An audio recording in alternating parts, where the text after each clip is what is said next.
यतीन्द्रनाथ आयुर्वेद अष्टांग college का ये OPD का ये हिस्सा है। यतीन्द्रनाथ आयुर्वेद कॉलेज हालांकि अभी पठन पाठन ठप है, लेकिन इसका ओपीडी अभी चालू है। नियमित रूप से यहाँ पर डॉक्टर बैठते हैं और पेशेंट भी आते हैं, और आते ही नहीं बल्कि अच्छे खासे मरीज़ आते हैं।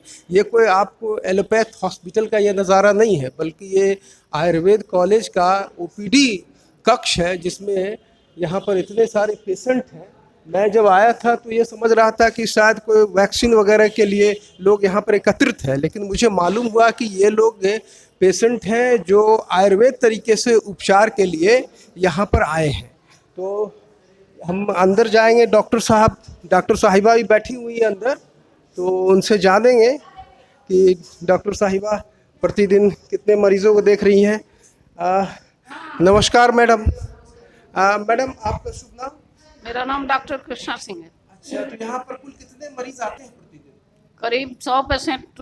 अच्छा, जो इलाज होता है किस पद्धति पर किया जाता है? आयुर्वेद की पद्धति से। आयुर्वेद पद्धति पर। तो यहाँ पर शल्य क्रिया भी करवाई जाता है क्या? शल्य क्रिया कोई खास नहीं की जाती। अच्छा, सिर्फ दवाइयाँ दी जाती है, औषधि दी जाती है? हाँ। अच्छा, तो आप किस चीज़ के लिए दवाइयाँ देती, किस चीज़ को देखती है? हम सभी पेशेंट को देखते हैं, सभी तरह के पेशेंट को आयुर्वेद की पद्धति से जो दिखाना चाहते हैं सब तरह के रोगों का इलाज करते हैं। सभी तरह का इलाज करवाया हाँ जाता है। हाँ अच्छा, तो यहाँ पर गंभीर बीमारी को भी हाँ। गंभीर बीमारी, ज्यादा से ज्यादा गंभीर बीमारी ही आया करती है, जो सब जगह से हार के लोग आते हैं और ठीक होके जाते हैं। अच्छा, तो अमूमन लोगों में एक ये है कि आयुर्वेद में जो हल्की फुल्की जो है रोग के लिए लोग जाते हैं, इलाज कराते हैं। गंभीर बीमारी के लिए लोग एलोपैथ की ओर जाते हैं। तो क्या आयुर्वेद आज भी सक्षम है गंभीर रोगों के इलाज के लिए? एलोपैथ से लोग हार जाते हैं तब यहाँ आते हैं। चलो भाई, अब आयुर्वेद को भी देख लिया जाए, ट्राई कर लिया जाए। जब वो हताश हो जाते हैं, निराश हो जाते हैं, तब यहाँ आते हैं। और ज़्यादातर जो है हताश और निराश से इस तरह के पेशेंटों की संख्या ज़्यादा है। हाँ, ज्यादा संख्या। अच्छा, तो यहाँ आसपास से ही लोग आते हैं या दूर दूर से भी आते हैं? मिर्जा चौकी, पीरपैती, कहलगांव, मुंगेर, लखीसराय, अमरपुर, अच्छा, यहाँ से हाँ, गोड्डा से भी आते हैं कुछ, नवगछिया, खरीक बाजार। अच्छा, यहाँ पर पेशेंट भी है जो मैं पूछूंगा। आप लोग कहाँ से आई हैं? आप लोग अजमेरीपुर। अजमेरी दियारा से? हाँ, क्या तकलीफ आपको? तकलीफ है, लो असरता है और ये इसमें कमजोरी होता पहली है। बार आ रही है दिखाने? हाँ हाँ, पहले बार आता तो है। आपको कैसे पता चला कि यहाँ पर इलाज होता है? यहाँ जानता है, बोलता है कि यहाँ इलाज होता है, तभी आया। तभी आप आए? हाँ। आप लोगों को फायदा होता है? हाँ, फायदा होता है। चंपानगर से। चंपानगर से। तो ये तो बंद है कॉलेज, लेकिन इलाज हो रहा है। इलाज हो रहा है। यहाँ पर डॉक्टर बैठ रहे हैं। तो आपको कैसे आयुर्वेद से यहाँ पे उपचार होता है? एलोपैथ से तो होता नहीं है। हाँ तो आयुर्वेद पर आपको विश्वास है, यकीन है? हाँ, यकीन है, तभी तो दवा लेने आए। अच्छा, पहली दफा आए हैं? हाँ जी, पहली दवा आए हैं। पहली दफा ये आए हैं चंपानगर जो बगल से, और भी यहाँ पर महिलाएं भी हैं। अच्छा, आपका पुराना इलाज करवाते हैं यहाँ। अच्छा, कब से हाँ, आ रही हैं? हम बहुत दिन से 10 साल से आते हैं। 10 साल से? हाँ, अभी 1.25 लाख रुपया लगा लिया, बेटा ठीक नहीं हुआ अंग्रेजी दवाई में। लेकिन यहाँ से जब मैडम दे रहा है ना तो हमको राहत है। यहीं से आई हैं? स्थानीय? नहीं, स्थान हुआ बरियारपुर, फुलकिया। पूर्व मुंगेर से आप हाँ हाँ, मुंगेर से है, हमको है आराम। आराम मिल रहा है? हाँ, बहुत डॉक्टर दिखाए, 10 डॉक्टर बदला हुआ मेरे देखने में, लेकिन एक से ठीक नहीं हुआ था, लेकिन इससे ठीक हुआ। मैडम हमको 10 साल से देख रही है। 10 सालों से ये महिला है जो अपने बच्चे को लेकर के इलाज करा रही, दिखा रही हैं, जो एलोपैथ से थक हार गई थी। और भी मैं हाँ हाँ, आप कहाँ से आई हैं? हम भागलपुर से आए हैं, तेदारपुर भागलपुर से, से कौन से मोहल्ले से? तेदारपुर रोड से, नगर निगम के पास से। जी, तो आज पहली बार आए हैं? नहीं, हम करीबन आ रहे हैं साल भर से। हम सब जगह से थक गए थे। यहाँ सबसे बेहतरीन दवा मिलती है और सबसे बेहतरीन फैसिलिटी है हमें। तो आयुर्वेद पद्धति पर इलाज करा? हाँ, आयुर्वेदी हो, सबसे बड़ी संस्था, बहुत बेहतरीन संस्था है भागलपुर के अंदर में। इससे बढ़िया संस्था। मेरा नाम अकबर मनियार है, मैं लाह की चूड़ी का कारीगर हूँ। अच्छा, आप किसको, आप खुद? नहीं, मेरी बच्ची को, मैं सब बच्ची जगह को से। क्या हुआ? हाँ, ये बच्ची को सफेद स्किन में दाग हो गया पूरे बॉडी में यहाँ तक। अच्छा अच्छा, ये बहुत आप मेरे को बहुत फायदा मिला। मैं हर जगह से थक गया था, हर जगह से पैसा बर्बाद करके यहाँ हमको बहुत सुकून मिली, बहुत अच्छी चीज मिली। तो ये कि लोगों का कहना है कि जब सब थक हार जाते हैं तो अंतिम रूप से आयुर्वेद की शरण में आते हैं। ये बच्ची जिसको तो बीमारी है, वो सफ़ेद और ये जो है 10 सालों से ये भाई साहब अपनी बच्ची का इलाज करा रहे हैं और फ़ायदा भी है। और भी आप भी साथ में इनके? नहीं हम अलग आप से कहाँ है। से आए थे? हम चंपानगर बसबिग्गी से आए हैं। अच्छा, पहली दफा आ रही हैं? नहीं, 1 महीने से आ रहे हैं। हमको भी यहाँ दवाई बहुत फ़ायदा किया है, एक ही बार में एकदम फ़ायदा कर गया है। हाथ मेरा नस फूल गया था तो हम बसी आजमगढ़ का इलाज किए थे, लेकिन वहाँ से फिर सही नहीं हुआ तो हम यहाँ आए। हम 2 बार दवा लिए लेकिन मेरा हाथ एकदम सही हो गया है। देखिए, जो स्पेशलिस्ट जो एलोपैथ में होते हैं, नस रोग विशेषज्ञ, वो भी ठीक नहीं कर पाते हैं। आयुर्वेद में आज भी जो है नस रोगों के लिए इलाज है, माकूल इलाज है। और आपका भाई साहब क्या नाम हुआ? मेरा नाम प्रीतम कुमार हुआ। कहाँ से हैं आप? हम खगड़िया जिला के अंतर्गत ग्राम कोरचक्का से हैं। हाँ, और यहाँ जो है हम 20 दिन से इलाज करवा रहे हैं। किस चीज़ के लिए आप? अरे हमें कोई गैस प्रॉब्लम था और यहाँ आने के बाद हमको ठीक ढंग से इलाज हुआ और दवाई भी दिया जाता है। और डॉक्टर रूबी हेम्ब्रम से हम ट्रीटमेंट करवा रहे हैं यहाँ कि जो परामर्श चिकित्सक हैं, और अच्छा लाभ मिल रहा है। ये अगली बार हम चौथा बार दिखाने के लिए यहाँ आ रहे हैं। तो आपको फ़ायदा मिल रहा है? फ़ायदा मिल रहा है। और हम ये आग्रह सरकार से करना चाहेंगे कि यदि आयुर्वेद की पढ़ाई पुनः यहाँ से फिर स्टार्ट कर दिया जाए, ये अंग प्रदेश की धरती से, तो शायद यहाँ पर 8-10 जिले के लोग आते हैं बराबर, जैसा कि हमें मालूम है। तो यह अच्छा फ़ायदा होगा और फिर से यह देसी दवाई का उपचार होगा, जिससे कि हम लोग केमिस्ट खाने के बाद साइड इफ़ेक्ट होता है, लेकिन ये आयुर्वेद दवाई से कोई साइड इफ़ेक्ट नहीं होता है और कंट्रोल हो जाता है। कंट्रोल हो जाने के बाद बीमारी फिर पुनः आने की चांस नहीं रहती है। तो कोई साइड इफ़ेक्ट नहीं है। और इनका ये मुतालबा है सरकार से कि पुनः जो है आयुर्वेद कॉलेज को खोला जाए और यहाँ से वैद्य बनकर लोग और भी ज़िलों में पदस्थापित हो, ताकि लोगों को ज़्यादा से ज़्यादा फ़ायदा होगा। और भी कुछ जब हम एमफिल कर रहे थे राजस्थान से, तो मैंने गुल्लर प्लांट पर शोध कर रहा था। तो उस समय मैंने यहाँ से प्रिंसिपल सर से कुछ हमने बुक भी अवेलेबल किया था, मैंने उसको पढ़ा था तो अच्छा था। लेकिन प्रिंसिपल सर बोले थे ये तो कॉलेज को बंद कर चुके हैं, बुक पुरानी है, नए मेथड की बुक नहीं आई हुई हैं। यह सरकार की दोष है कि यह अंग प्रदेश की धरती पर पहला जो है यह कॉलेज आयुर्वेद का है, जो कि विगत बहुत दिनों से, करीब हमको लगता है कि 100 साल के आसपास से ये कॉलेज है स्थापित हुई है। इसको है तो यहाँ तो आयुर्वेद कॉलेज की, लेकिन जहाँ तक कि हम बात करते हैं सरकार की, यहाँ तो राजनीतिक माहौल है नहीं, यह चिकित्सक है, यहाँ लोग ठीक होने के लिए आते हैं। लेकिन मैं ये बोलूँगा कि यह जो है भागलपुर की धरती, यह सब दिन से पढ़ाई के क्षेत्र में अच्छा रहा है, क्योंकि कि यहाँ साइंस एंड टेक्नोलॉजी की पढ़ाई जो मृत विक्रमशिला यूनिवर्सिटी है वहाँ होती थी, लेकिन नालंदा ओपन यूनिवर्सिटी को उन्होंने ओपन किया। मौजू पर मैं बात करूंगा। अभी इलाज के मुतालिक, इलाज से संबंधित मैं बात कर रहा हूँ। तो एक महिला है जो, हाँ, क्या नाम हुआ माता जी आपका? अंजू देवी। अच्छा, क्या आपको समस्या है? किस हमारा समस्या को लेकर आप आई हैं? हम आए हैं, नोचनी था। हाँ, तो फायदा है। फायदा कब से आ रहा है? हम आ रहे 2-3 एक बार ले गए, फिर दूसरा बार आ रहे। पहली हाँ बार ये फायदा किया?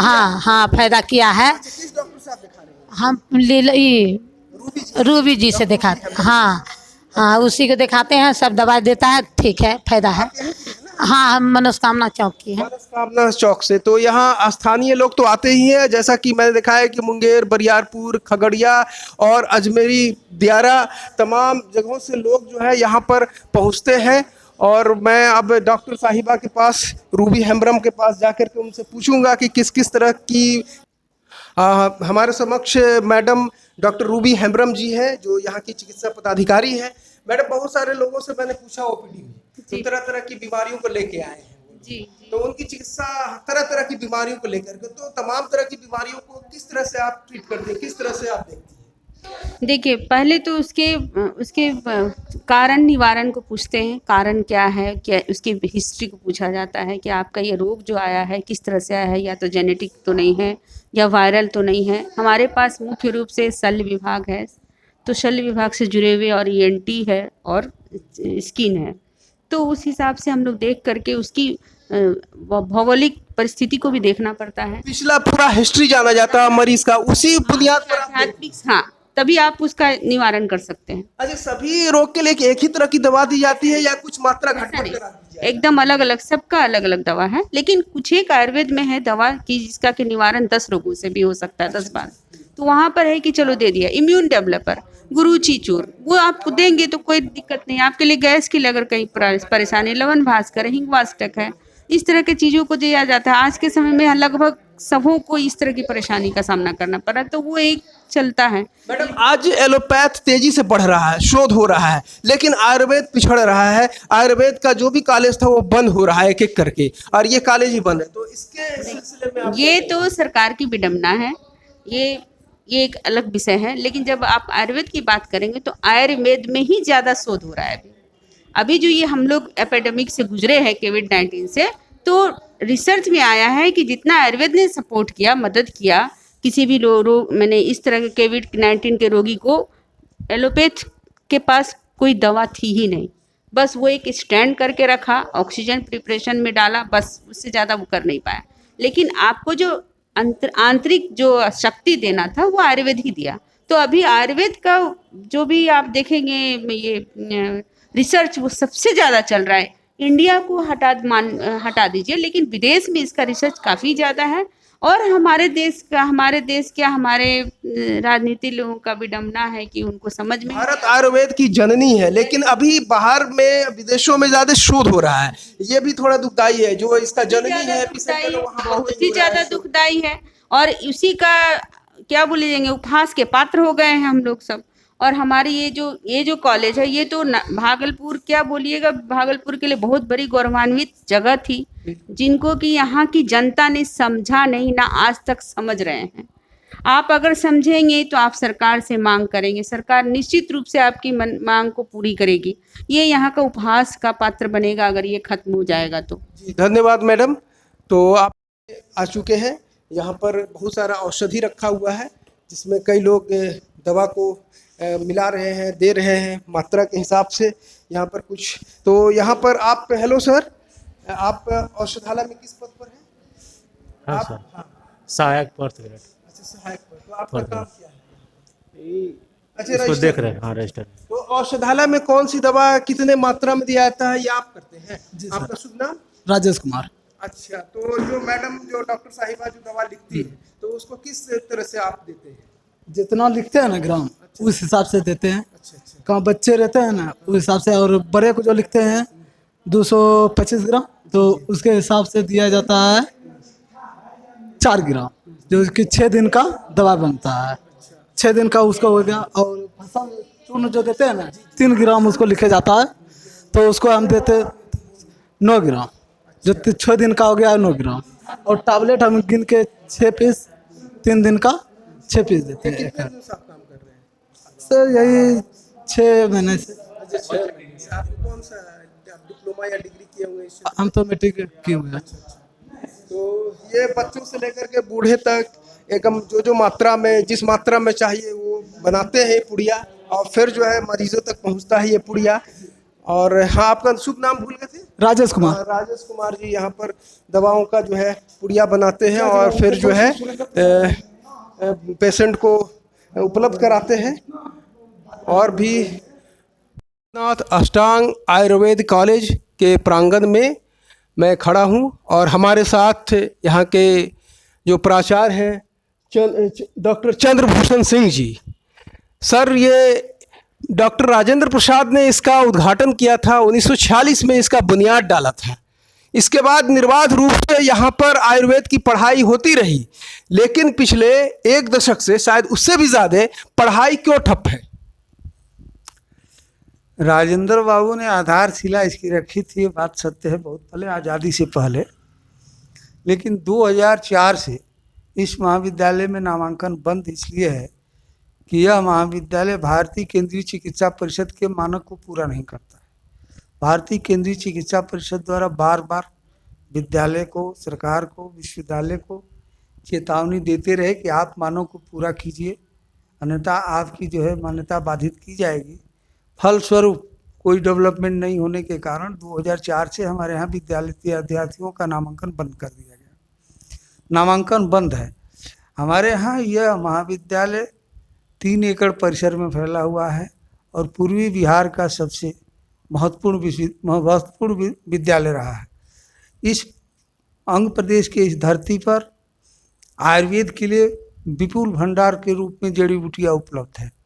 आपको ये ज्ञात होना चाहिए कि अंग प्रदेश में 3 प्रदेश की सीमाएं, 3 जिला की सीमाएं यहाँ पर मिलती है और संथाल परगना, देवघर, दुमका की पहाड़ी एरियो में जड़ी बूटियों का विपुल भंडार पाया जाता है। लेकिन आप देखेंगे कि एक आयुर्वेद महाविद्यालय अपने विकास की जद्दोजहद के लिए संघर्ष कर रहा है, साथ ही इस क्षेत्र में कोई अन्य आयुर्वेदिक जड़ी बूटियों का कोई प्रतिष्ठान, कोई औषध निर्माण या कोई कंपनी नहीं है। ये एक दुखद बात है।